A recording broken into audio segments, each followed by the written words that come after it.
Πύλη Ιησού. Το Ηράκλειο, με την ιστορική ονομασία Χάνδαξ, μία πόλη παραθαλάσσια που βρίσκεται σε στρατηγική τοποθεσία για το εμπόριο και τους πολέμους παρελθοντικών ετών, δεν μπορούσε παρά να είναι οχυρωμένη. Τα τείχη της πόλης, όπως και η ίδια, καθώς και το όνομά της, αλλάζουν στο πέρασμα του χρόνου ανάλογα με τους κατακτητές της: Βυζαντινοί, Άραβες, Ενετοί και Οθωμανοί. Κατά την Ενετοκρατία επινοείται ένα νέο αμυντικό σύστημα με προμαχώνες, του οποίου ο κύριος όγκος εργασιών πραγματοποιείται κατά το δεύτερο μισό του 16ου αιώνα. Ο νέος οχυρός περίβολος της Κάντια, ονομασία της πόλης κατά την Ενετοκρατία, περιλαμβάνει 7 προμαχώνες και για την εξυπηρέτηση της κίνησης ανοίγονται πύλες.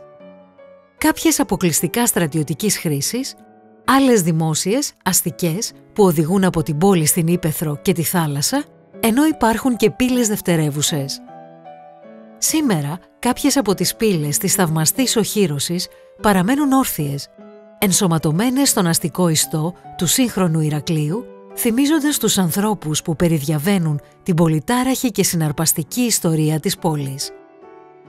Μία, η ωραιότερη του Χάνδακα, κατά τον Ιταλό ιστορικό και μελετητή της Ενετικής Κρήτης Ιωσήφ Γκερόλα, είναι αυτή της πύλης του Ιησού.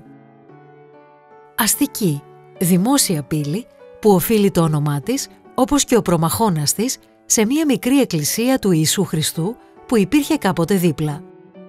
Από την πύλη αυτή έφευγαν όσοι κατευθύνονταν προς τις νότιες επαρχίες του νομού.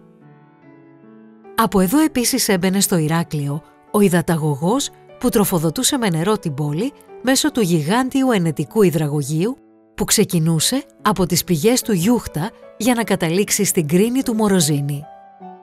Το λαμπρό έργο της πύλης ολοκληρώνει κατά τη διάρκεια της πρώτης θητείας του στην Κρήτη ο γενικός προβλεπτής Ιωάννης Μοντσενίγκο.